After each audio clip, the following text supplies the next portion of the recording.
Yes, we can start. We can start. Thanks. Thanks, Joel. Hello, everyone, and welcome to C Conversations Winter Series 2024. I'm Dipti Bhaindarkar. I'm assistant professor and I teach at the school. I'm moderating this winter series titled Technological Practices as Riyaz, along with my colleague Milind Mahale. This conversation series is organized by CCity, which is an outreach program conceived by the School of Environment and Architecture to organize conversations and dialogues in order to engage with the larger architectural, artistic, and cultural discursive practices within and outside the city. See Conversation series started in 2014. It was conducted fortnightly, and every semester we curated around a theme which emerges from our current questions and inquiries.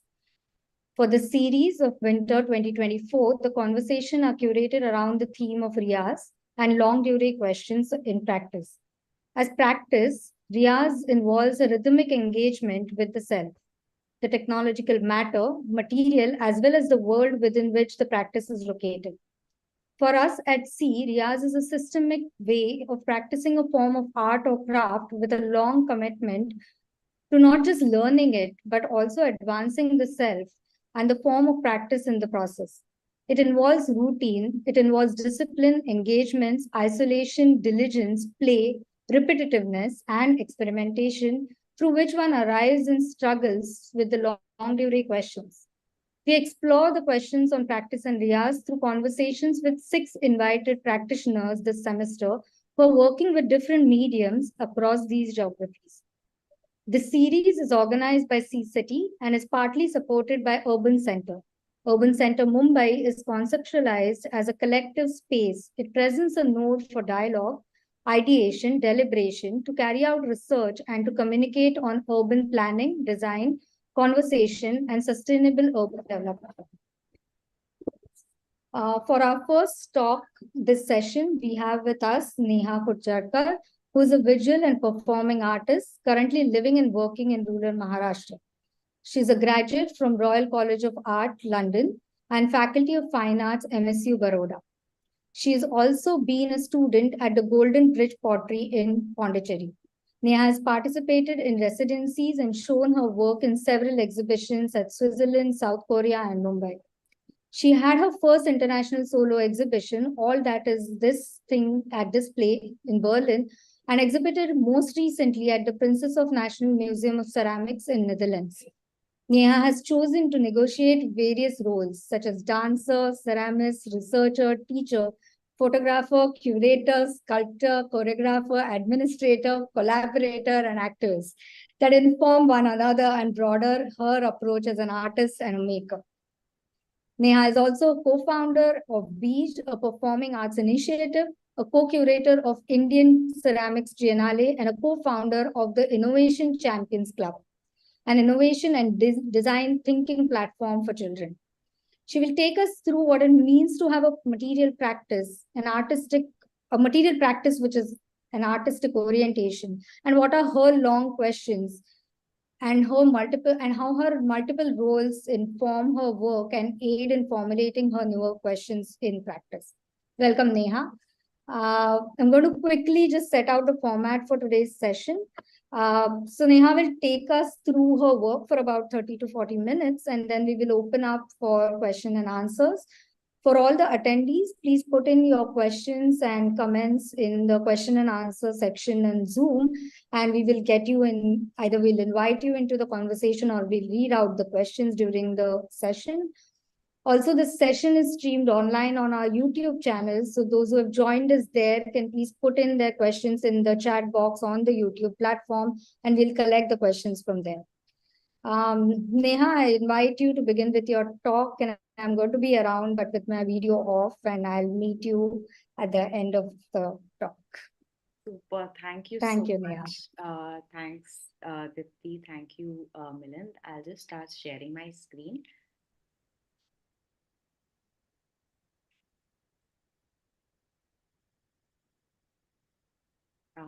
Yeah. So, thank you for having me, and thank you for inviting me to think about my practice. Uh, this is This is always a difficult exercise, actually, to make a presentation like this. And I have done it a few times. I've spoken about my work a number of times, but it never gets easier. Because every time I do it, I have to confront myself in the presentation at various points of time over the years, all over again. And I have to rethink and reevaluate my process all over again. And that is difficult. But it is also a very useful exercise. So I've started like by going all the way back, all the way to 2010, and this feels sometimes like not just a very different time, but also a different me. I was making at that point these very minimalist poems, thinking about light and documenting also in via photography, the passing of light over buildings and passing of time and conversations in that way. Um, Doing this, a talk like this, especially thinking about practice via a talk like this, going over a few years, uh, gives me the privilege of time and of distance, to speak about my practice. And it is, and more often than not, it is fun. Um, and it is quite energizing to look at the breadth of one's practice, where on an everyday basis you're zooming into the task at hand. And so I start with this. I mean, not started. Started already, but this is something to talk about. I've been a dancer for most of my life. I've been a dancer for longer than I have worked in clay. Um, and I've always used my body to find and to make meaning. And being a dancer has informed how I understand my body, and how I relate to my body. And then I began to draw, and quite recently, and that pushed my understanding of the body much deeper. Um, and drawing began to change my body language in making. I became aware of and obsessed by the gesture, and the gesture informing and moving the material. And just that sort of like, because I hadn't drawn before, and because there was nothing to lose, and I had no way of drawing and no way of thinking about how I see myself as somebody that draws, I could. This it allowed me something, and it allowed me a place of risk, that that really opened things up. It provided me distance that allowed um, for this sort of risk taking, and that then began to that subtle difference in body language and in the way I was using my body, began to drive the way I was making. And then these were sort of ways uh, of understanding that, of developing projects further. At one point, I was looking at this sort of gesture of eating, and sort of like aggression and greed. And then that sort of translated into this project where the point was to explore gesture and body language and movement in relation to creation and consumption. And it was formed by, again, like it was formed using the force of my whole body. It's really difficult to do a presentation sitting down sometimes. It really was about like that using of the entire body and the energy of the body and everything that I had inside of me to make. And it didn't feel just like a creative process. It was also quite destructive and extreme. And then that became the crux of the work, that I want to take this material that I am working with to its limit. And I want to take myself and this new language that I have developed that I see inside of my body for the first time, I want to take that to its limit as well. And so this work was made at that point, which where I sort of like like I just kept pouring, like I first of all it was made like this really like physically, and then I was like firing it, and it's been fired a few times, like just like pouring glaze on it without thinking about, without being afraid, and without any sort of hesitation, which and all of this was like really new information for my body. um, and it was a new thing that I was learning with the clay. So it was not just pushing the clay to an extreme, which I did, because it's work that has been fired like multiple times. It has been fired, I think, about 8 times. But I also took myself to a limit. I mean, by pouring all of these colors on, and then I realized that that wasn't enough. Like throw in some gold as well, and I it was it was really a fantastic experience, especially for somebody who was making that, super minimalistic, extremely finished, polished work. To be able to work like this, and to find something new about themselves, and about their bodies, and then take through the work, through the medium, through this material clay that I had been working with for a very long time, that was actually a turning point. It was a turning point for my practice, and it was a turning point for the way that I practice as well. And so that brings me to the other thing about being a dancer, that influenced uh, everything I do, that influences everything I do, is of course the idea of Riyaz. And that, Riyaz as a dancer, something that I have been doing for most of my life. And there is a set way of doing it. There's a set way of sort of like exercises that one practiced, so many hours that you put into it, and all of those things that you said before, the rigor, the discipline, repetition over and over again. And then you realize that actually, what, one went through that even when you were learning to be a potter, because I trained at the Golden Bridge Pottery, and I started with making like so many. So you start with just centering the clay for the whole, for 2 weeks or something like that, and then throwing cylinders, until you finally learn how to throw a cylinder. It's very, very difficult to throw, and that's what you start off with, and then but it really was because of like the robustness of my dance practice that I began to think of Riyaz as a sort of real thing. And the question was, and how do I practice, and how do I, like how do I want to practice, and important questions in that frame were like, how can I keep myself inspired and curious, and do I need to be inspired to make, and the other thing was like, how can I keep playing, because I mean, again, from that practice, that from that work that was made, that there was an element of play and an element of sort of like jumping into things, that allowed for things to happen, and that allowed for things. And I think, again, like every time it's exciting for me, not just when things happen with the material, but when that shift in the material has like shifts something inside of me, shifts like changes, like unlocks things inside of my brain.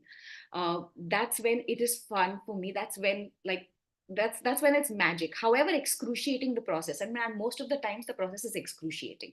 Like, if I did, I like to throw all of that color in there and that glaze in there, didn't it like kill me to do it? It killed me to do it, but it was just amazing. Um and so, like, just sort of to move on with these questions of, what is the, like, what am I being inspired by, what am I looking at constantly. And there was this point of time when I was working in a community studio, and you always have people sort of talking to each other. Everybody's working with clay, and everybody is sort of talking to each other, but also fiddling with clay, and you sort of leave like these little sort of pinched things around. And I began to look at them, like almost everyone had like bits on their table that then later on obviously went into recycling the clay. but I wondered whether, like little things like that could be thought of as like documentation of a conversation. And then I began to keep a few of them, and I decided then I would think about like making, work that was based on that sort of body language, um, and casts of my body vocabulary. And so these became the beginning of a gesture bank, and an attempt to make tangible fleeting expressions from everyday conversations. Because clay has that ability, right, to capture the smallest imprints from my body. And thinking about clay as a retainer of a moment, of a thought, of a memory. And then what is very interesting is that, like, I've always showed this work where audiences have are able to actually interact with it, hold it. But then when you hold something that is made to the measure of my body, it you can see quite clearly, where the impression comes from. But when you actually handle it, uh, it doesn't quite fit, and so there is this sense of sort of fit and misfit between the object and the viewer.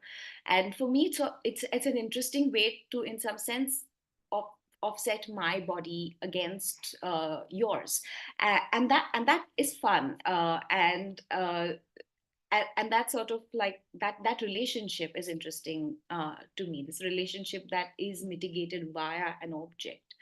Um, so there was sort of this way of uh, thinking about and dwelling on ideas of touch and relationships between audience and viewer. And this is another work. It's called Hand Job.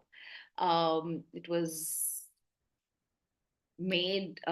It was set up as a sort of like factory, because I intended to make tools, and they were tools for loving. And it was a way to look at technology driven changes in gestural language, because I was looking at sort of the emotional power of touch and of mediated touch. It came from a really difficult point in my life, where I was on a residency in Germany, and I had a very sick mother in Bombay, a pregnant sister in London, and a new romance. And I wasn't with any of them, and I wanted to be anywhere but at the residency.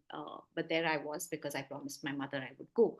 Um, and then there was this action of actually sort of, loving someone via a screen, and you're touching them, and again said that sense of sort of mediated um, touch. And we're doing that all the time. We are in touch with people, through a screen, and it's extremely intimate.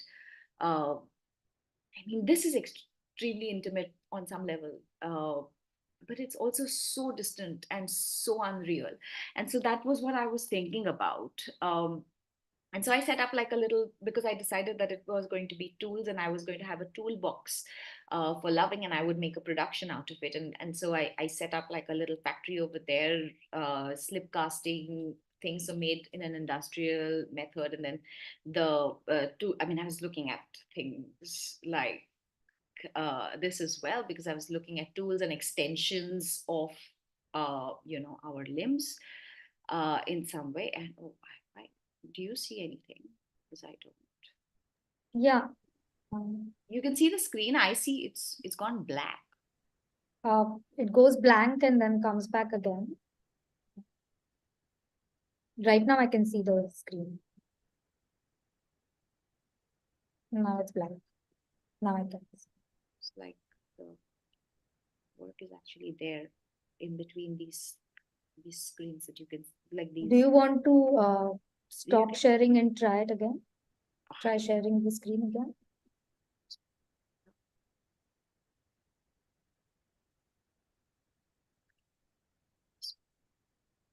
Yes.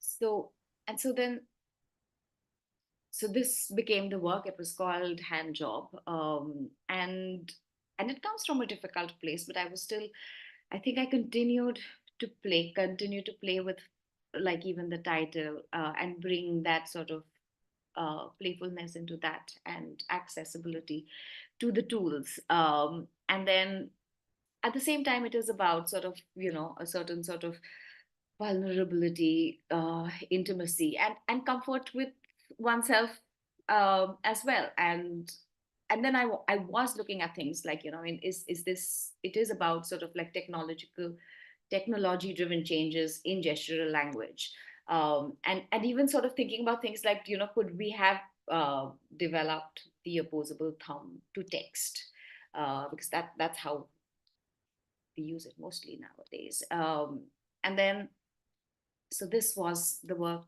that came out of it. It's called, Hand Job, um, and it, like, a series of tools that went in a box, and an instruction manual for how to use each of these tools. Um, and so there is this sort of constantly sort of like making work from a place of vulnerability, but also trying to make it, also trying to play and take risks and be ready to fall, and then sometimes you do fall. And then this a was a film that went with the work, and it was a sort of this thing on empty gestures, and it was sort of me just sort of fighting back, the idea of hand job in the first place, that it like and it is a it's a visual play on the phrase empty gestures. For all of the time, I've even wondered whether this mediated loving is something that is real. um, and then again, to continue with the play, uh, in the exhibition as well, we invited a group of dancers and singers in, and decided, because, like, again, it was my exhibition, like, we could play in the space and play with the tools, and handle them. And then at one point they were also percussion instruments, which was probably not very nice, but it was fun. It was a lot of fun. Also, I made lots of them. So, um, and then, so that is then, that then has become the way to work. It has become play. It has become like, let's try this. So what? And at one point, then there was, like, I do this quite often in most of, like, whenever I go to a new city, I take a bit of clay and I take impressions uh you know of places, and treat those impressions as photographs almost. Like, where you are taking information from this place very directly. It's a different kind of information. It's a very tactile information, as opposed to sounds and smells, and direct visual information. Or But then there has also been the opportunity to show it, and I think for me, this exhibition, this was in Switzerland. uh, and I really, what I really enjoyed was taking this tiny bit all the way over there and having that as, and it's called an excerpt from something Paulus, because this was at one point part of a larger piece, and I decided that I just wanted to take one thing to the gallery. But and that way the play continues to see how I want to not just make the work and research the work and think about the work and myself through the work, but also in some ways, how do I want to show the work, and and how much can I push myself, and my understanding and even my ego, through showing the way I show the work. And this, of course, is part of the bigger something polis, whereas that was an yeah, this is not moving. As part of the bigger something polis as well. One thing, and this was at the Indian Ceramics Triennale, the last time it happened, where the exhibition happened in the gallery, obviously, but I wanted uh, to take it outside into the city of Jaipur. And so I just decided that I would make a few um, things across the city of Jaipur and leave them there, like without any explanation or reason. And if people find them, they find them. And then there are these like strange clay things in the city. And it was rainy season. So at some point as well, they probably went. But I mean, like, that was again for me. It was also about leaving, about letting go and leaving that bit there and moving on. And so I did that. So you build something somewhere, like enjoy that space in that moment, enjoy the building for the sake of building in the moment. It's all things, ephemeral things that are going to die at some point. Nobody is really going to see it. I mean, you're not inviting people to see it. People are going to chance upon it, if at all they do. uh, and it really was about them just sort of being in that space, enjoying that time, building it, getting out of there, um, and seeing what, and leaving it, and finding the courage to walk away from it without the curiosity of, let me see if anybody has sort of like gone back and looked at it, if anybody is wondering what it is or any of that. And it was also, initially difficult to do, but then it was quite easy and quite fun to let go, to walk away from that. Um,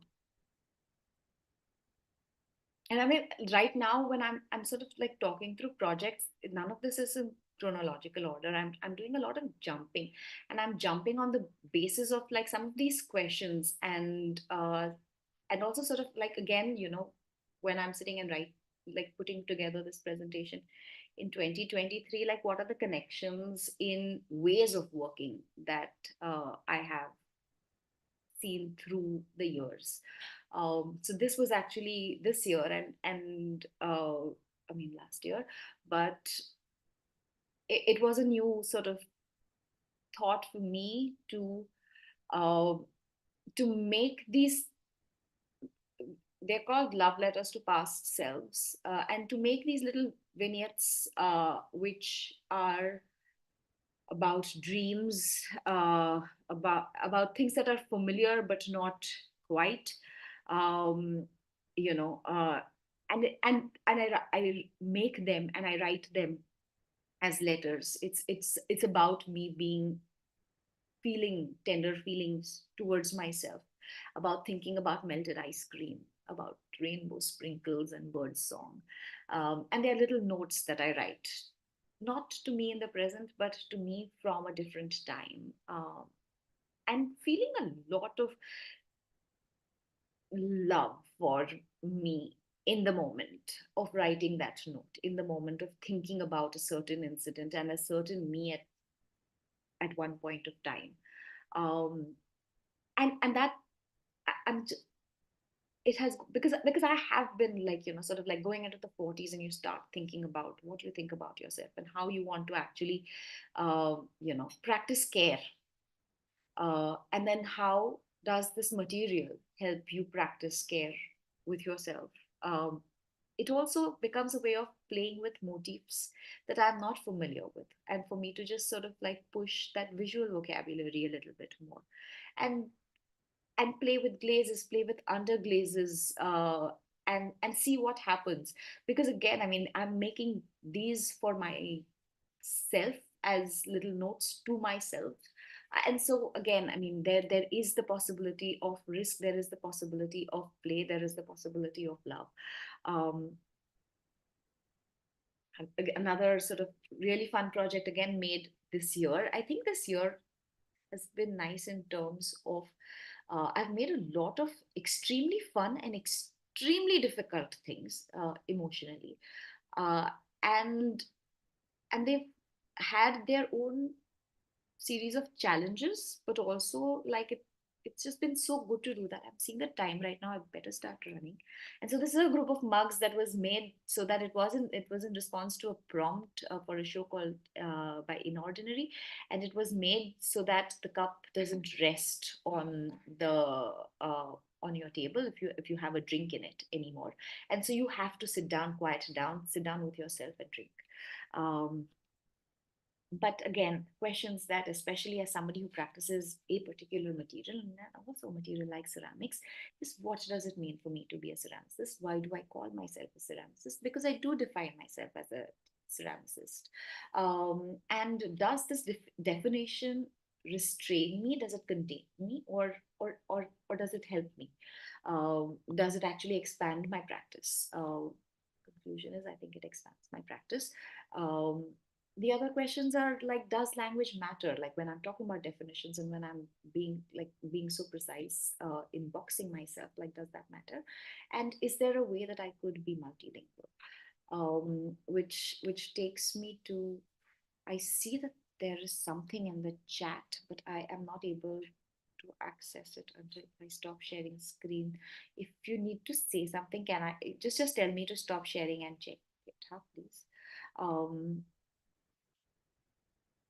so this is a work called Autoethnography Through Objects, and this is where it started. It was a work that I started making in 2015 as a self-reflective and autobiographical work while connecting my experiences to the wider socio-political space that I inhabit. Most of the work was made on my body, and I was driven by my touch.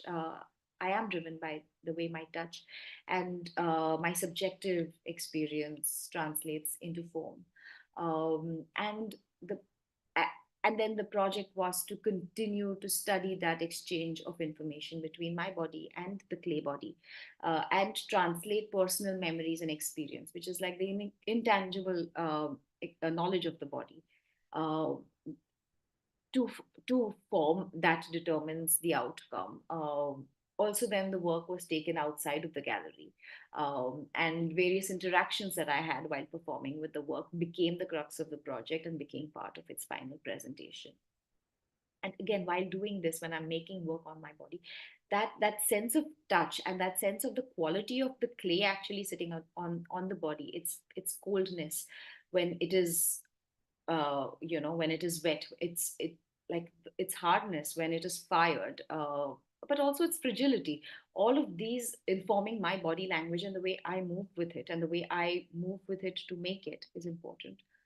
um, and then of course, again, like at all points, moving, like having people interact with the work and seeing how the object itself is like changes with other people and their experiences. I mean, like, just sort of like look at this object and it looks quite sort of like aggressive, like a weapon almost in my hand, whereas in her hands it's something that is really quite intimate and like there's a sense of tenderness which is definitely not in my body language when I work with it. um, so yeah, that was that, and documented. And moving on to more difficult things right now. And and i i bring this project here with a lot of love, and also a lot of openness. Like, I don't know. This was a project that was made in Israel and the West Bank, a few years ago now.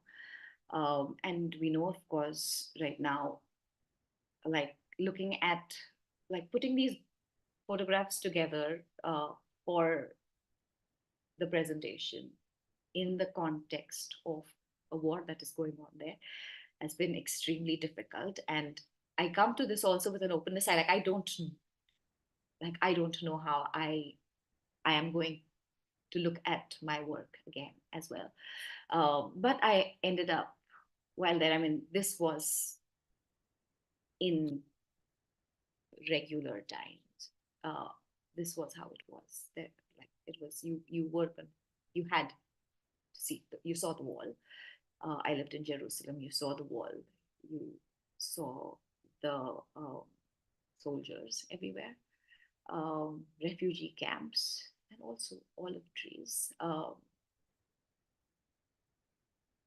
And the work that I made was, I mean, one of them was called, I made three bodies of work actually while I lived there one of them was called Sharing Stories, which is a group of objects that were gleaned from stories from the partition. Um, from the words of Sadat Hassan Manto and from Ben Aaron Reich, who traveled through the West Bank and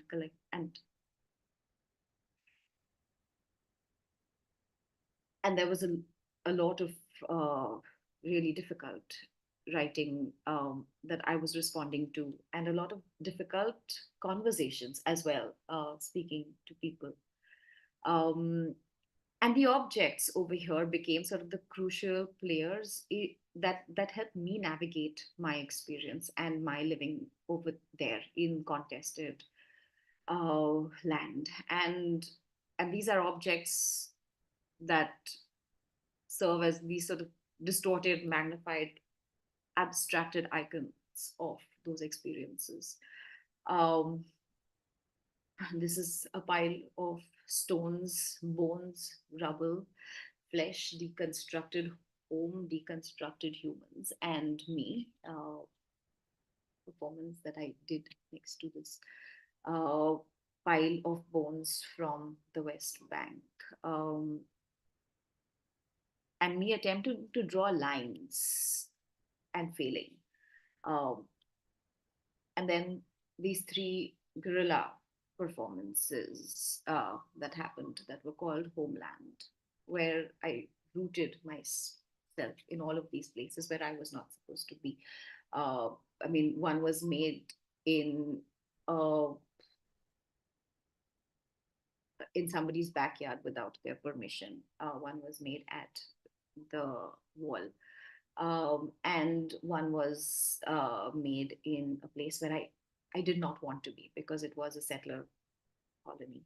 Um, and and I mean, this is something that I think is so difficult, and it's something like, especially with like this extremely personal work that I make, and then also these things that were so political. And there has been a constant sort of internal conflict that continues.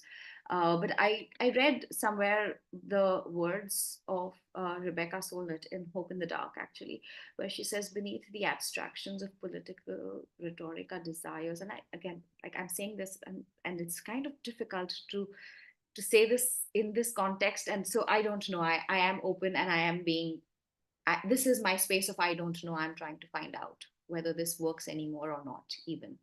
Um, whether this is okay anymore or not, even. I don't know. Uh,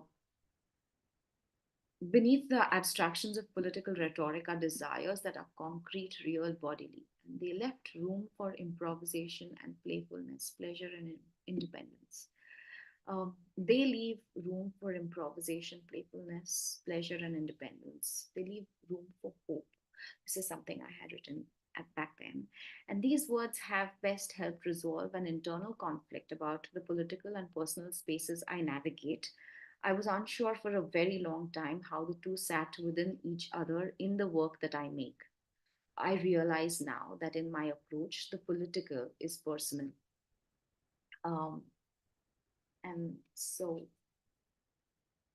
moving from that very uh, personal work to this very personal work. This was called Mold. It was part of an exhibition called All That Is in This Thing. And it was an attempt to harvest information from my body, and thinking about like everything as information. Could the act of breathing be considered as a method of exchanging data? And through the process of making, it was me basically scanning, measuring, extracting, touching, here impress, like all of these became ways to draw from and document skin, flesh, and organ. And it became a form of introspection. It also became a form of manipulation, because I was constantly taking this information that I was scanning out of my body, or you and manipulating it and playing with it, and distorting it. Um,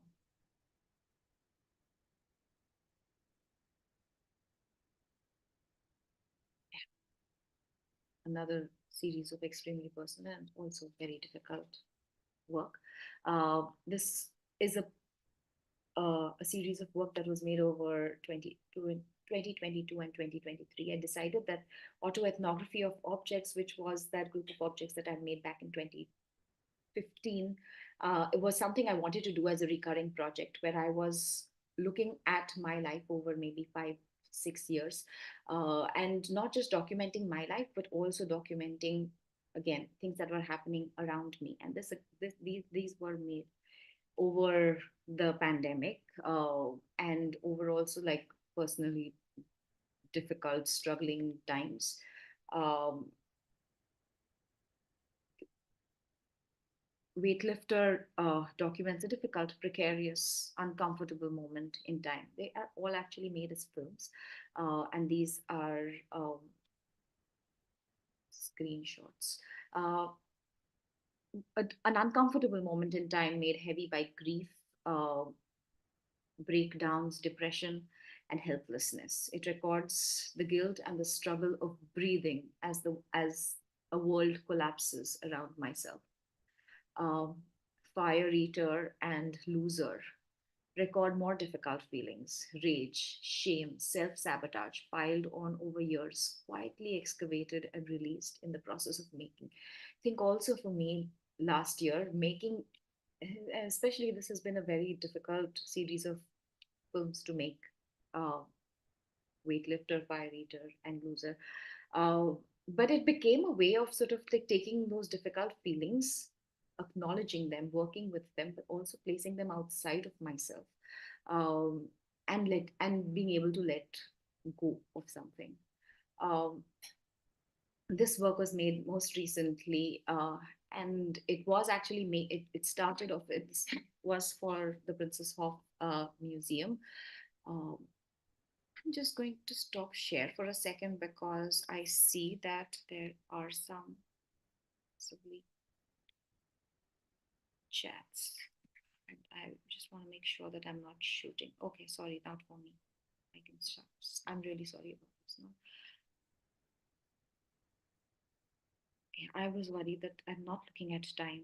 So somebody please tell me about time, because if I start looking at the time, I start to stress. Yeah, don't worry, we are good in time. Okay. Um, so this started. This was a work that was made as a commission for the Princessehof Museum of Ceramics in the Netherlands, and my proposal was that I wanted to work with their historical collection, and I wanted to put these little figurines. I think I might go back and forth a bit, uh, that were from my family in the museum. And then, of course, I had to make something as well, as part of the commission, which is why I started making it for some reason, because I was looking at like all of these historical uh, objects and a lot of pots, and a lot and pots usually have like um, the like you know, you talk about like the belly of a pot or the neck of a pot or the waist of a pot or the foot of a pot, and I just thought, okay, you know what, I carried with me um, these casts from my nipple, and I decided that I'm going to make a nipple of a pot, and I decided to use that as a sort of decoration, and a decorative element across the work. And I started that off as a whim, but doing that again as a sort of like as a thing, as a physical thing, as a physical action of pushing that clay into the cast and then taking it out and sticking it. And again, something that is so personal, that I am using in this extremely casual, extremely playful, extremely sort of irreverent way, even. That was like, I really, really, really like this work was, I mean, it was a roller coaster, but it was so much fun to make the objects and fun to make them for the sake of making them, and fun to make them for, again, you know, the way they changed my body and they changed my relationship with my body. That was amazing. again, this was only one part of the project. I was basically working with objects from the historical collection of a museum in Europe, from a Dutch museum. And then, of course, all of these things. Then we're looking at, everything from a brick uh, from Babylon to, like, the oldest object in there is minus 1500 BCE. And I am yet to process uh, this work fully. Um, but that was another sort of like important thing, like when I call myself a ceramicist, and to go back to that, like, like, why do I define myself as a ceramicist? It's because in some way I think through this material. All of the objects, even if they sometimes are not made in clay, are made via clay and made via my understanding of clay, as if they are made via my understanding of my body, which I also think of as my other material. um, and then I'm looking at like clay for its sort of like, for what it brings sort of culturally, what it brings, for all of like the way it's used metaphorically in poetry, for how it is used, for its historical value, and for all of, like, archaeologically, things that have things that I have inherited as a human being via the culture of clay, and we all have inherited much. I think through all of those things when I am making in this material, and which is why I do think of myself as a ceramicist. I also uh, think of myself think through this material technically. There is a certain sort of technical training that I have taken, and it's a practice that I enjoy, actually, working through through clay in this sort of technical way, in understanding what this material can do, in knowing what this material can't do, and in constantly trying to push it.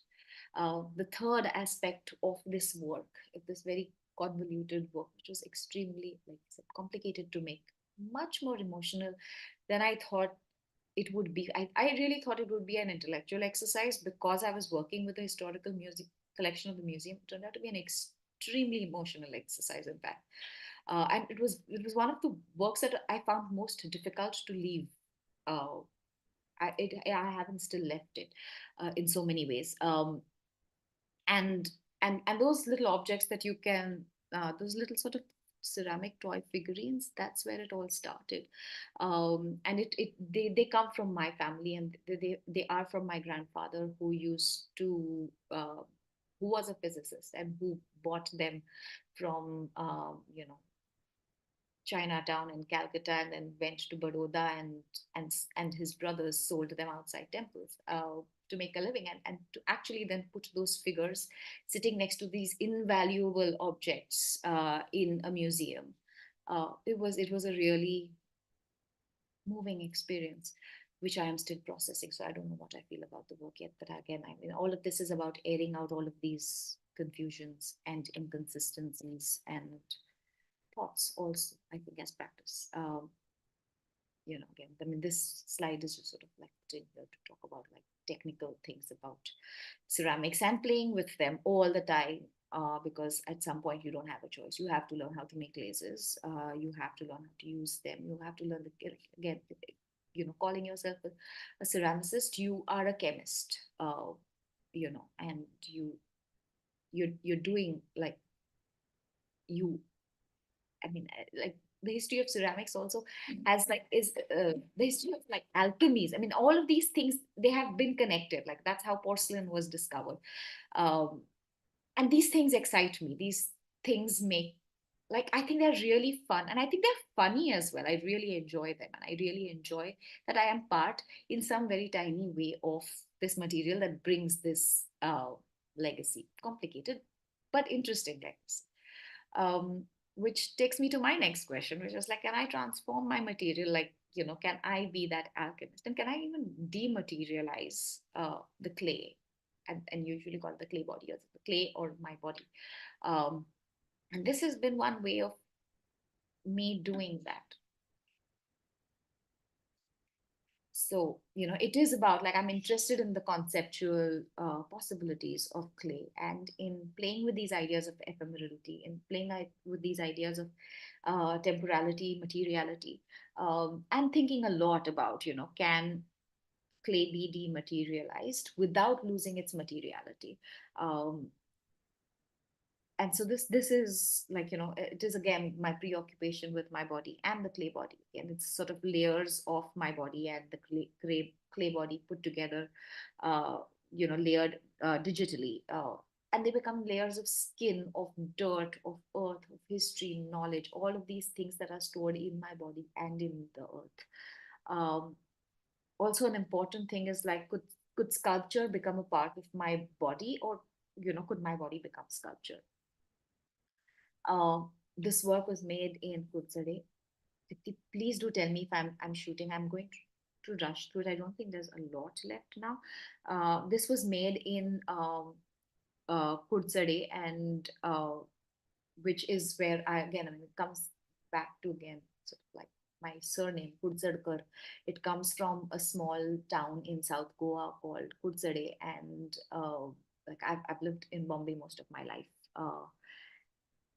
And I decided that the exercise was that I will go and live in Kutsade for a few days, and I will try to find the Kutsade in this Kutsadkar. um, and so that it was to walk the town, to learn of it, and it has this interesting, history. It's got like a huge mining history. It was one of the first railway stations in India, one of the first, because of the mining.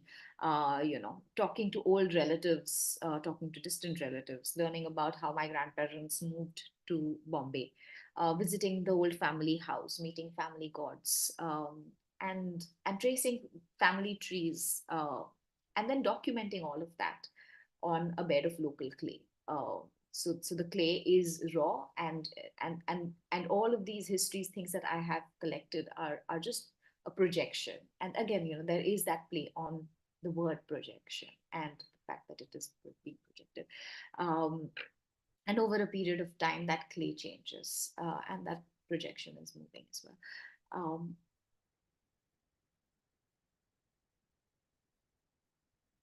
This is another work. It is a group of 20 images that were made in a mine, in a China clay quarry, an out of commission kaolin quarry in Sweden. And I had gone with a group of people who worked in ceramics, and a lot of people took clay from there. It was an out of commission mine, so you couldn't really, like, take a lot of clay. But in the taking of the clay, there were these sort of, like, marks, you know of of clawing at the earth, literally, uh, by the hands of a potter, which sort of, like, always brought the question, like, are you potter in the sort of, like, are you performing potter, like Prajapati, or are you destroyer? um that is gone again.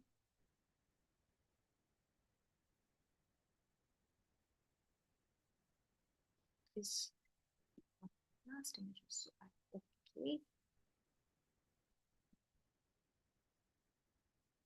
um so this is another group of images, and it is a sort of messy, sweet marker of long gone intimacies. And it is, again, it is my body and entangled with, and that is clay. And it's just like these phantom limbs entangled in my own. It's called knotted. Again, sort of like working through this idea of uh, dematerializing without losing the materiality of my primary materials. Um, so the question remains, like, what does Riyaz mean for me inside and outside of my studio?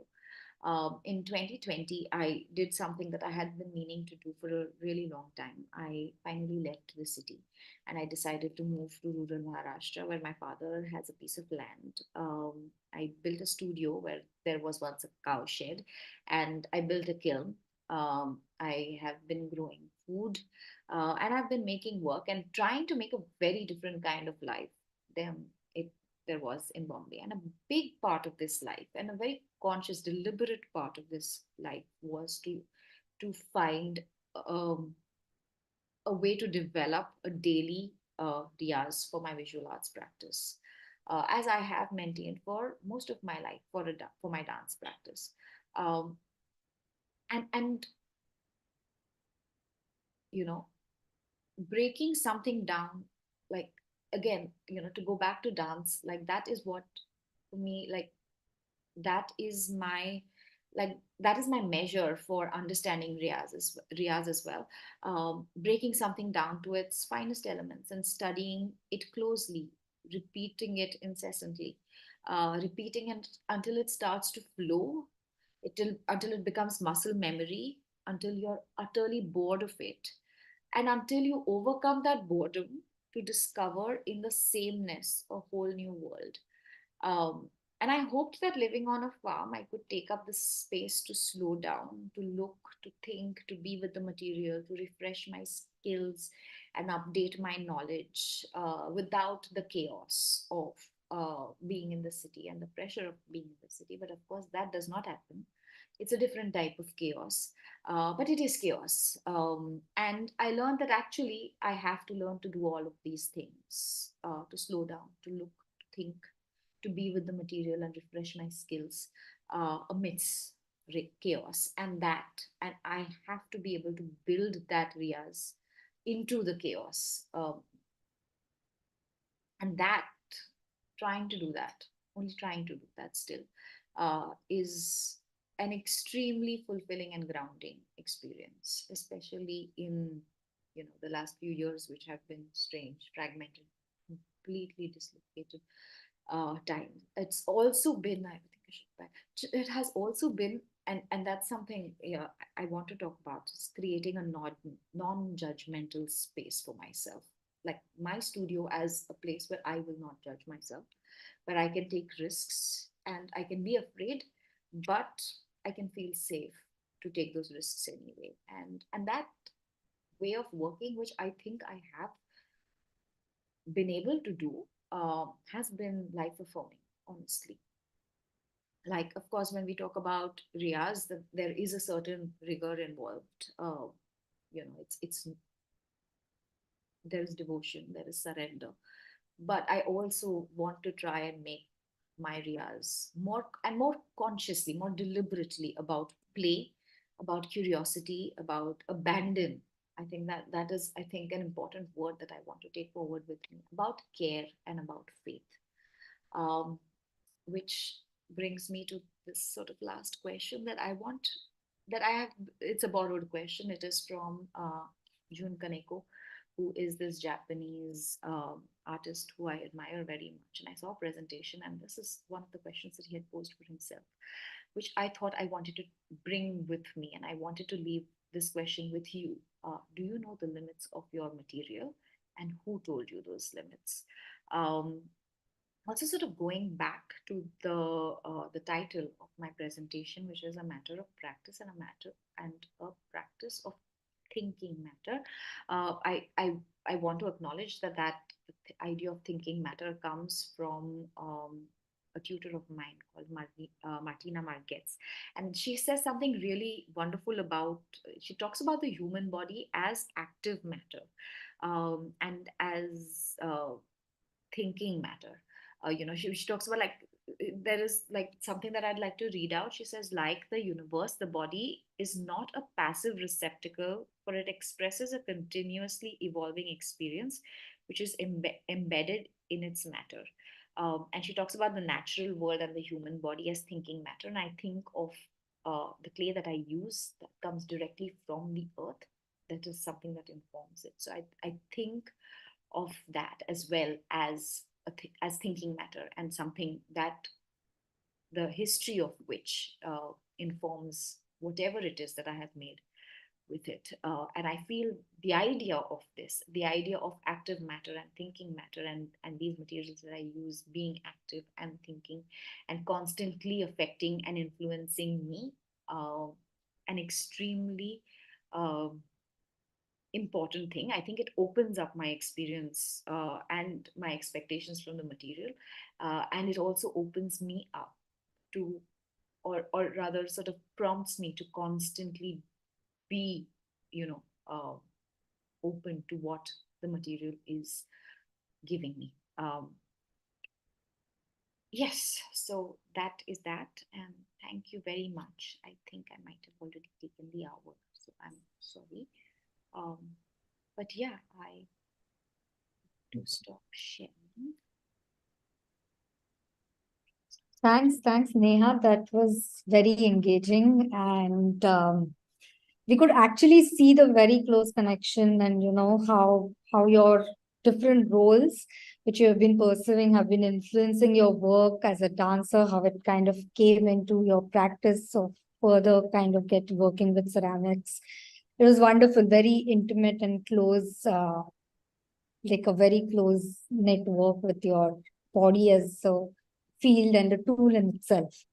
Also, what emerged, I think, very evidently was that the work was not disconnected, from the self. It was not like an object which gets produced, but it was drawing its meaning from the self, from the body, from emotions, the feelings, and the situations which were kind of being surrounded by.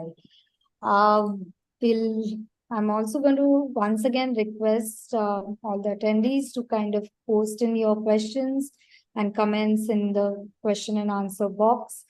Meanwhile, just to kind of continue the conversation, I was wondering of where how does the work kind of use the body as a tool? Like if we saw a lot of glimpses about how the body almost became a field where the work was hosted itself on. So how did that process kind of begin? And if you can elaborate on how the body became a field and a tool itself as a site of investigation. And one is this your own body, which is becoming this site. But what is the role the other body plays in? Because this work is being received and interpreted, or rather wanting to be engaged with, right? And used and experienced. So, how does that connection happen, and how do people interpret this work or receive this work? So, I mean, I've had, um, so it came, like I said, it came from the idea of like the the body as maker, like gesture as maker, and then the experiences of the body, as something that inform what it is that I am making. And I am constantly also, like, I mean, if I'm making something on my body, uh, like it changes me, right? Like if have something on my shoulder and I'm making something, so it's like already there is like this change in how I am, and my relationship to where I am seeing it and how I am building it. And that does then inform the building. It also, like, the coldness of that clay informs the building, and then even after, like, because also, and I mean, another thing about clay is like it shrinks. it you make it, and then it will shrink when it is drying, and then you put it in the kiln and you fire it and it shrinks a little bit more. Okay, so it's not, so I use whenever I make work that is something that I want to continue to have on my body, I make something which is fired at a lower temperature, because then the shrinkage will be the least. Yeah. If I have something that is made in porcelain or in stoneware, then it's not my body anymore. uh, Yeah. okay, so there is again that material sort of informing, the clay informing, and the temperature at which the clay is being fired informing, what is being made, or what is being made informing what clay I use, and all of that. But then when it is worn, after it has shrunk a little bit, and it is tight and it is uncomfortable sometimes, or it is hugging you, or it is poking you somewhere. I mean, there is, I don't see that as a necessarily a bad thing. I see that as sort of information that I am receiving from this object that I have made that continues to change my body language, that continues to change the way I hold myself. And you have like that, for example, there was this one point was called Ceramic Woman, where it was like this thing on my arm. The minute, I mean, it's a pretty benign object, but the minute I hold it, there is like this sort of change of like that happens. I mean, I had like when I was making that, I had like this sort of Shahenshah feeling, because I called it Ceramic Woman. And then I realized sometimes when I talk about it, like when you give like the Shahenshah experience, it dates you because not everybody knows who Shahenshah was and all of that. But I mean, it is that, and I see that when people interact with the objects as well, and then uh, that uh, that first of all, it is fun because you're rarely allowed to interact with ceramics objects, Yeah. and so you go in with a sense of caution, but then you become comfortable with it. But I mean, come on, you're using ceramic objects all the time. I mean, it's like it's literally, it's something that's part of almost everybody's everyday life in some way or the other. And so it's also, it's a fragile material, but it's much much much stronger than you think it is as well. But I've also had people break things in the gallery and then offer to pay me for it, and I can't, because I've said you can handle it and you can do what you want with it. So you live with your guilt, and I live with my loss. And so I mean, I for me, like that sort of relationship with the audience, which is fraught in so many ways. I think that is fun, and I think that is very special as well, uh, because because again, I like the idea of this sort of mediated relationship, and then I don't necessarily have to meet every viewer, but I do sometimes look at how somebody places the work back, which is very different from the way I would. And that again then becomes part of the history of that object, the fact that it was held by somebody else, by a very different body than me, by a very different person than me. I think the work also, there's an exchange, right? Like that it emerged from a very definitive narrative, which was your own self and your own emotions and feelings. And then it is getting experienced by another person who at that moment, we don't know what kind of a situation or a feeling he's kind of embodying that work with. So it's a very kind of a good, I would say, an exchange of Yeah, but experiences yeah, also. I've actually been thinking about this even in this work that in the work that I the work that I said I made for the museum with all of the historical objects. They were all, by the way, objects that were in the storage of the museum and hadn't been shown before.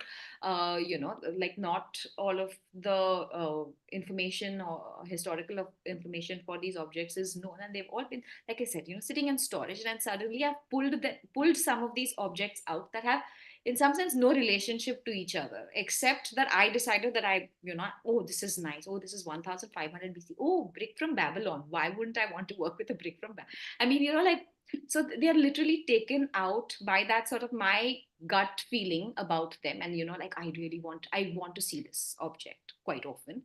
And then now they're going to be sitting in this vitrine for 11 months. Okay, objects from like all of like, I'm wondering also, like, they come with their history, they come with this provenance, they come with like their own, all of the people that they have met and all of the people that they have been handled by, and they're all pots, right? Like right now they are in a museum, but they were picked up like this once, you know. Yeah.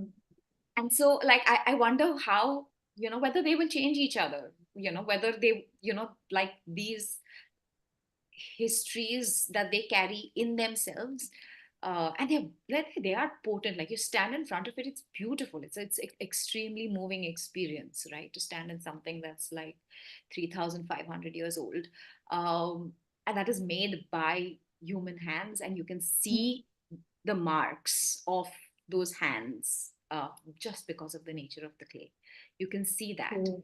That is very, very special. And I wonder when they sit next to each other, this group of objects that has been sort of like randomly put together, how they would, whether they would change each other. And when my objects come back to me, the ones from my grandparents, like what are the stories that they will tell me, that I have not had, the privilege of hearing before. Yeah.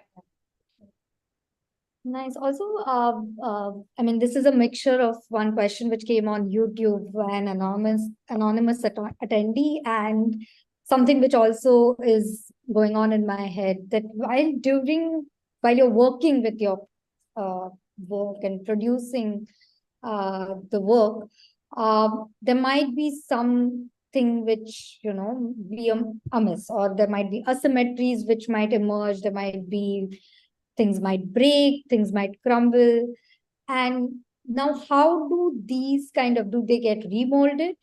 Do they form their own, do they have their own life in the work, in the final work itself? Or how do these imperfections carry themselves through the process of finally putting together the work? Um, I think, I mean, there are so many different types of imperfections. I mean, first of all, like whenever I start a project, I've like done a lot of reading about it, but it comes from a place of curiosity. Like I don't know, and that is the reason I'm doing it. And so I don't know whether this is going to work or it's not going to work, whether it's going to answer my questions, it's not going to answer my questions. I don't know. And there have been times when it does not answer questions, and then Yeah. you sort of live with that, but it does not answer your questions.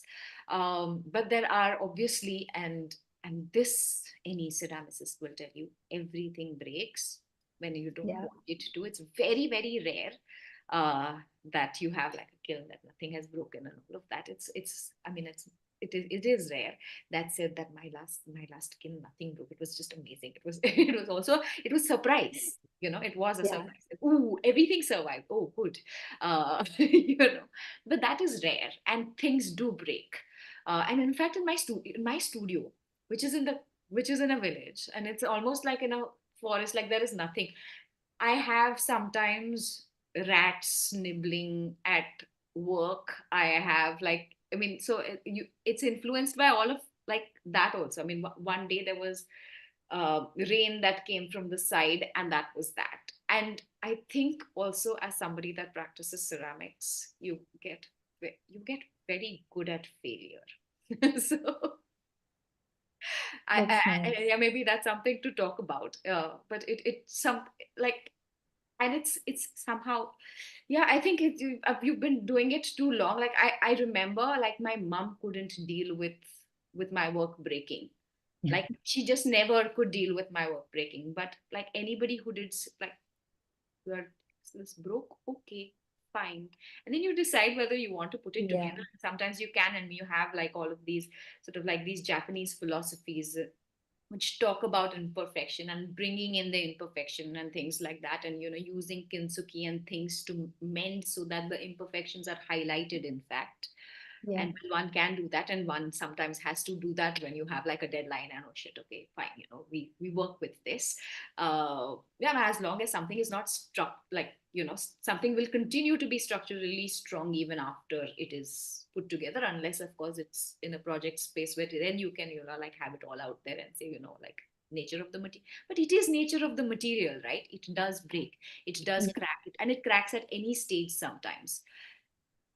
And that is, to be honest, it's beautiful. Like I have become, like, I am not a sort of like, oh my god, my work cracked, it's not going to go into an exhibition anymore, because I'm like, that's what it does, unless it's sort of structurally compromised. So unless it's structurally compromised, I can't, I don't, yeah, I it's all right. There is a Yeah. sense of sort of acceptance about that now for me, about True. the clay, and about what, I mean, it's given me such awesome things. I mean, this is just part of part of that, and I mean, Part of the process. who's not Mhm. broken? Yeah. Yes, totally. I'm going to take up some questions from YouTube and the questions which have come up in the Zoom question and answer box. Um, There's one question on YouTube by another anonymous attendee who says, very interesting work. So thank you for your presentation. And the question is, would you consider working with a completely different material or maybe a hybrid of two materials? Uh, because right now the work is extensively with clay. So yeah. I mean, yes and no. I mean, I do, of course, like use other materials sometimes. Um, and they can be fun. They are challenging. It's also fun for not knowing what you're doing, and then learning through the material what it is that you're doing and how it is that you use it. Um, but at the same time, I recently uh, started learning how to crochet. Uh, and I know I never want to use it in my work. I don't want that pressure of having to be good at it. I want I want it to be something that I don't need to be good at, that I can make, that I can just be absorbed in the moment, that that I that that doesn't become a place of performance ever. Because somehow like doing that was also extremely liberating, you know, that you have something that is your hobby. Um, and you have something that is that again is a very sort of Yeah. material practice, Yeah. and maybe at some point in some ways that way of working, that way of using the fingers again influences and comes into ways of working with clay or into sort of like my dance practice, or anything, uh, but but I do like the idea of it not being like being like the art practice as well. And I think there's something wonderful about it. So, but that said, I mean, I don't think um, that I would like shy away from using other materials. Again, because again from the experience of crochet or drawing, like when you have nothing to lose, right? Because you're just Yeah. doing. I think that teaches you so much about yourself because you can play and you can copy, which is something you're afraid to do all the time, right? You don't Yeah. want to copy. You're really afraid of, like you see something you like, you try not to copy it. And actually maybe copying something it doesn't have to be something that you show as your work. You acknowledge it as something that you have taken from, but or that is such interesting sort of riyaz, to be able to copy something, to be able to understand Yeah. something, and so yeah, I think that if I use other materials, I don't know whether I answered this question or not, but if I use other materials, I would like to at least start with that sort of no pressure of using it to make something meaningful. Use it for Nice. fun, use it to understand yourself, use it to play. Yeah. Thanks, Neha. There are three, four more questions, and I'm going to read them out so for the audience because they may not be able to read the question. The question is from Prasad Shetty. The first question is he says, thanks for the excellent presentation, Neha. Your presentation was very autobiographical. And I was wondering if one has to speak about one's practice with clay, is an autobiographical mode inevitable? Does the material, clay in this case, push that inevitability? Sorry. Can one talk of clay only through oneself? That's his first question to you. Hmm. I for Can one talk of clay only through oneself? I think that's so beautiful, actually. And when you think about this whole sort of idea of, I don't know, like,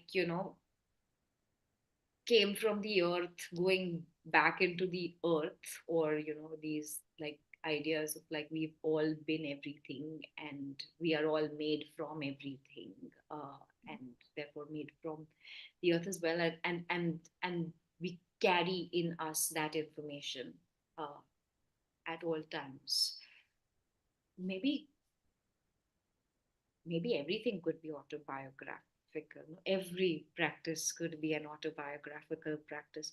I think I came to it uh, by uh, by chance almost. This way of working and this autobiographical way of working, I never thought um, before I went to the RCA that I would be making work that was so autobiographical. And now I am like, I feel now that I'm really, like, one, I'm really glad that I am doing that also, because it just helps me understand myself and it helps me grow um, as a person. So I don't know at all if I answer your question, Prasad, because I'm still thinking about the answer. But it's a very, very beautiful thought. Like, could it only be autobiographical? But I mean, everything, maybe like the most unautobiographical work is autobiographical as well, no? I don't know. What do you think? And I think it's a very interesting way to kind of talk about one's work because it connects to the self very directly. But I don't know if that's the only way in which one can do it. But it's a beautiful way in itself.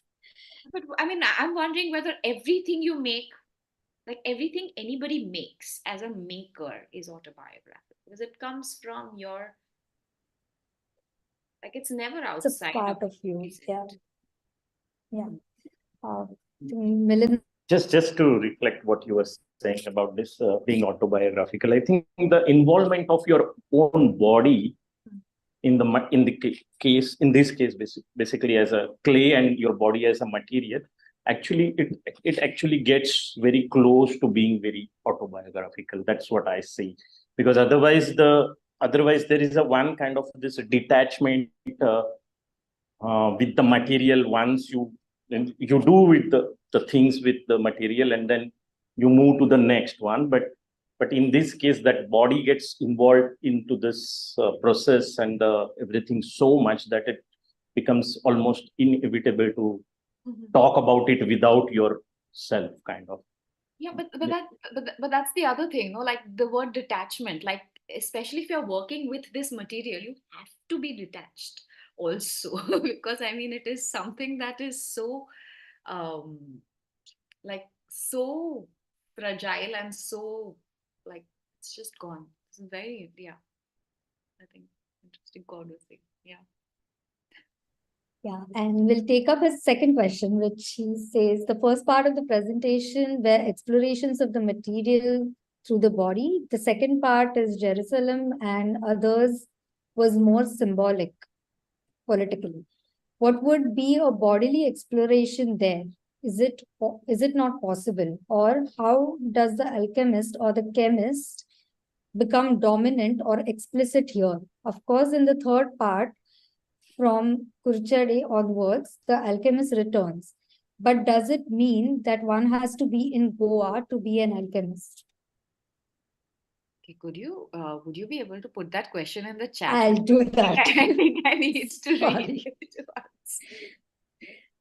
Oh wait, is it in the question answer? Sorry, sorry. Yes, it is. I have also posted it back in the chat.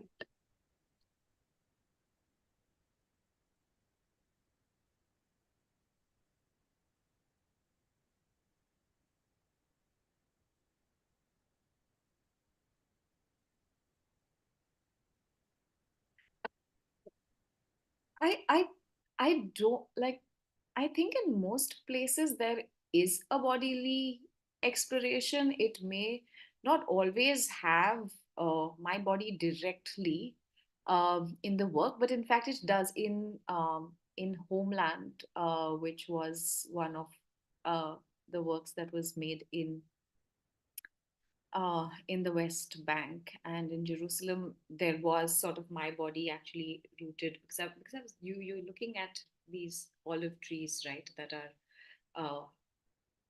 That are such an important part of people's lives. And then I was looking at the idea and also thinking about, again, this is personal, because I was at that point also thinking about, and this is sort of kind of changed now, but thinking of the idea of home, and I have a very sort of like I don't think I have found home, and I also am at home everywhere. It's this sort of like I don't have a place that is home. Um, and so for me it was about understanding that idea of a home, a homeland in a extremely intellectual way, and connecting it to myself, and to root myself in that place, literally, with the sort of the clay roots and things like that. Again, it was a sort of this thing of, uh, it was a sort of guerrilla performance, where you're just doing it. You're not allowed to be there. You've not taken any permissions. You can get into real trouble in all of these places that, I was sort of, you know, brown girl doing things like this, So, uh, so I think that I don't think that there have been too many works without that bodily, um, relationship. I want to, in fact, try and make work that is outside of my body and think about that, more deeply. I mean, I wonder sometimes whether I'm resorting to something easy. Have I fallen into a pattern, and am I repeating something? Because like you could make several iterations in different directions of the same thing. Like, have I found formula is something that I wonder about quite often, and I have been thinking about that. Like, do I want to make work that is in fact outside of myself or outside of my body, and see what I can gain for myself from that work? Um, how does the alchemist or the chemist become dominant or explicit here? I think, again, if you're working, in clay, especially if you're working in ceramics that you want to fire, in clay that you want to fire, you don't have a choice. You're, even for the most, what is the word, the most conceptual work, you are background chemist, whether you like it or not. Whether you It's better for you, it's easier for you if you understand chemistry. You will lose fewer things.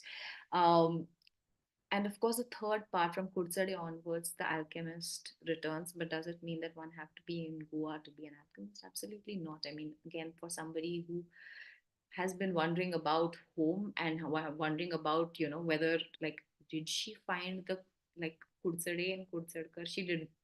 She did not really, at the end of it.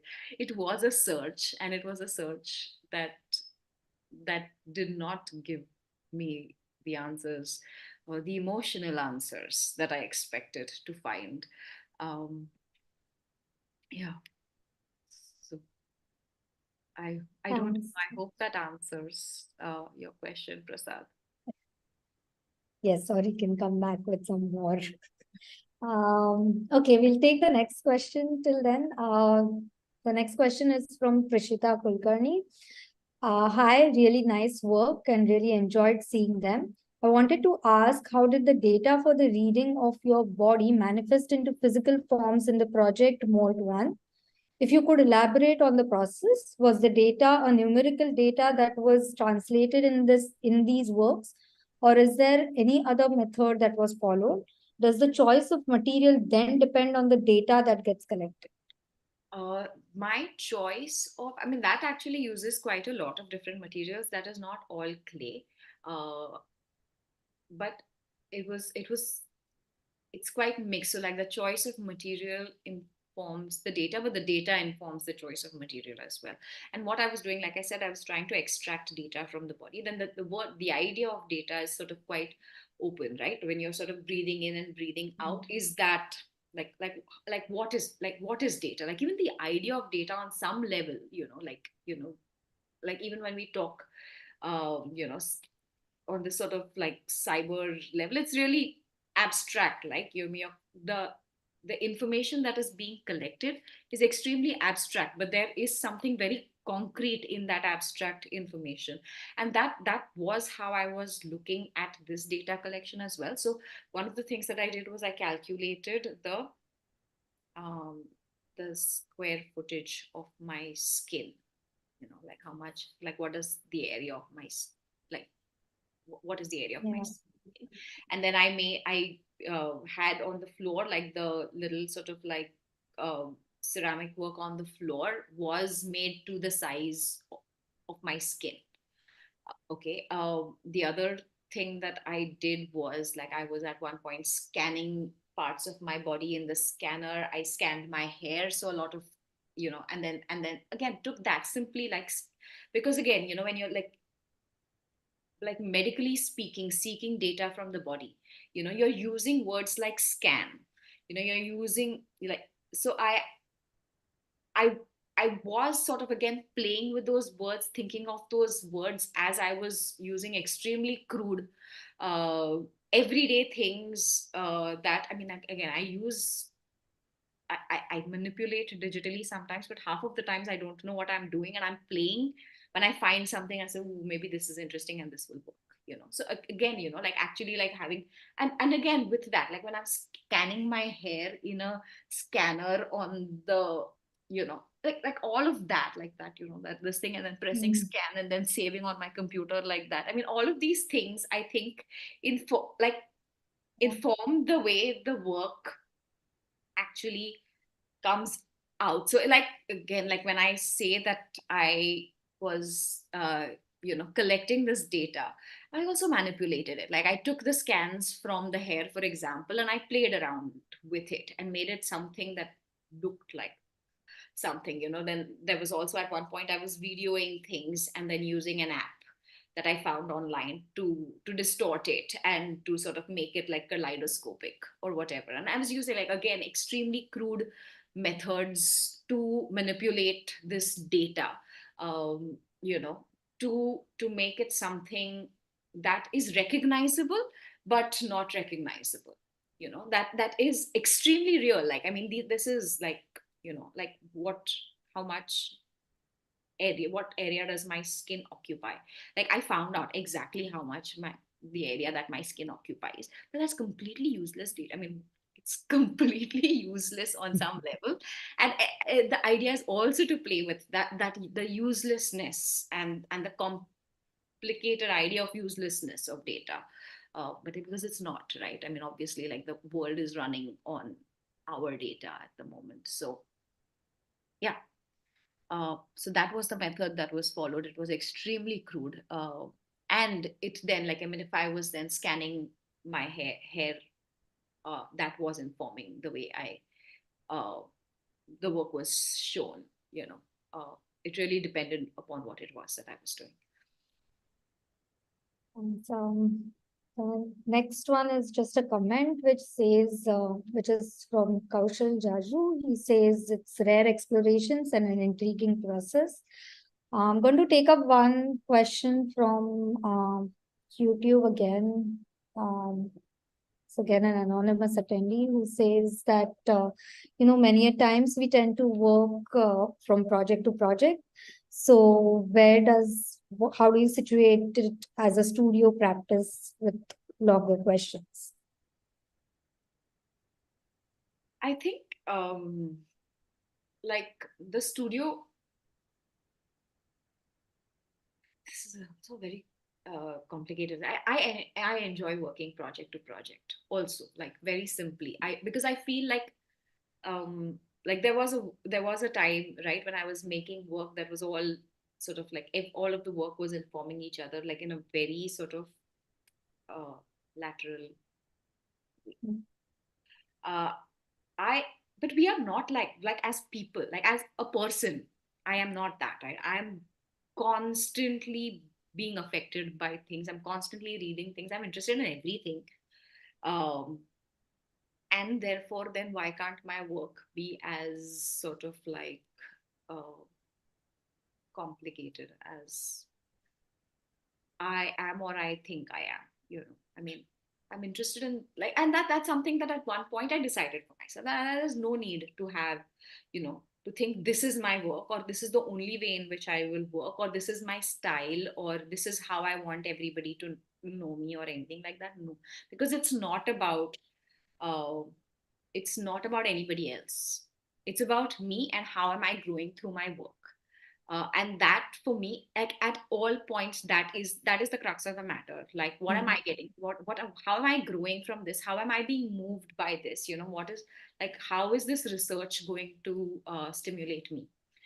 How is the experience of doing this, or how is the experience of this place, or how is the experience of discovering something here going to influence me, and how is it going to inform me, and how is that important to me right now in my life?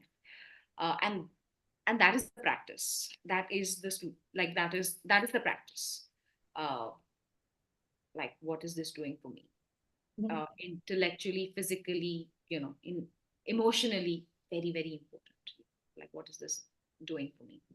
I think the studio practice is more sort of like sitting down and repeating and things like that, just to find myself with the clay, and find myself with a form, sometimes understand something deeper, understand something better, without the without the pressure of having to produce something, Sure. or then learning the new skill or whatever. I think Milind has the question. Hi. Yeah, you said that your practice as a dancer is like as a Riyaz as a dancer is a more than the Riyaz into this art form that you say. So then I just wanted to ask, now you have been, or you are a dancer, and then you did this ceramic and clay and all those very close with your body, and the dance form is also one of those things where actually it is very close with the body as a material. How does this work in the clay or a ceramic now informs back to your riyaz of a dance? And because I didn't see any reflection on that front in your presentation, but I'm very No, because I didn't, like, there were two videos, but I did not play them. But no, no, but it has hugely informed, because also, I mean, I'm a Kathak dancer. Also, when I say I'm a dancer, this time I said I'm a dancer. I'm a dancer a lot, but I'm a Kathak dancer. Okay, again, that is a storytelling tradition. Also, it is a classical dance form, and there are, like, all of these things. Also, I decided, like, again, with beach, like, we built beach because we did not want to only dance the traditional Kathak uh, repertoire. We wanted to create our own content, which was about things that we thought were important in this moment in our lives, or what is going on, uh, you know. And that is the reason that we did this. So I stopped. I mean, I am a Kathak dancer. That is the language that I speak, and I also sort of always say that I'm a Kathak dancer. Uh, but I rarely dance the repertoire. In fact, like, a few years ago, I had this experience where I was on stage, and it's been one of the most difficult things for me. Like, I was on stage, and I've loved I've danced all of my life. I've loved it, and I was on stage, and I was doing something that I had done a lot, uh, but that was part of the Kathak repertoire. And on stage, I felt like I didn't want to do this anymore, and it was a horrible feeling. And I was so scared after that. I was like, okay, does that mean that I don't want to be a dancer anymore? And it was extremely disruptive, because I did not again, it was a moment where you have to confront yourself, right? You, like, think of yourself as a Kathak dancer, and then suddenly you are in this place where you're supposed to love being, and there is something in your body that is telling you, not it, that is it, out and finish, take this costume off, and this is it. And it was such a strong feeling. But I mean, I also realized at that point, and I have made some dance work after that as well. And I realized that, no, you know what, that I don't want to dance that anymore, in that costume anymore. I want to change. I want to move. I want it to be more influenced by other things, and by the now, and by what I'm doing. I also think that, like, I am still, like, I've been doing it longer, but I am still looking for so many more things over there you know, which I haven't found. I think my answer to most of those things is haven't found. Love it, but haven't found. I don't. I have. Yeah, yeah. But I remain a dancer. I don't know how much I will dance, but I remain a dancer. I I hope think it, yeah, I think it will come back, and I'm sure that there will I be mean, I don't know if I need dances it. and things like, I don't know if I need that to come back. yeah, yeah, I know that there is a different form. there are other things. Yeah. Yeah. Yes. Okay, I don't see any more questions on, so I think we'll call it a day. Thanks, Neha. Thank you. I think it was quite engaging, and it was very nice to see the process of the work kind coming together, because most of the time we kind of work with images, and that is what what is the first engagement with the work is images to start with. But it's quite interesting to see what the back end of it is and how it kind of comes together, and what all is the matter which you deal with. And the matter is not only the physical matter or the material in hand, but a lot of emotions and a lot of situations which kind of mold the work which is today. I think thanks for kind of coming in and accepting to do this talk for us. And I'll want to thank everyone for staying with us. We will see you at the next C Conversations, which is going to be in person at the school. So we invite you all to School of Environment and Architecture in Borivali. We will have with us Sankalp, who will be talking on pedagogy of the everyday. And if you are not able to join in person at the school, then we will also be live streaming that session. So we will have you connect online with us. But thank you, Neha, and thank you everyone for a very engaging session. Thanks a lot. This was a lot of fun and also very difficult. Prasad, I'm still not over there. I'm still thinking about that first question. Yes. Thank We you. will definitely continue the conversation ahead. Thanks, Neha. Yeah. Thank you. Thank you. Thank you.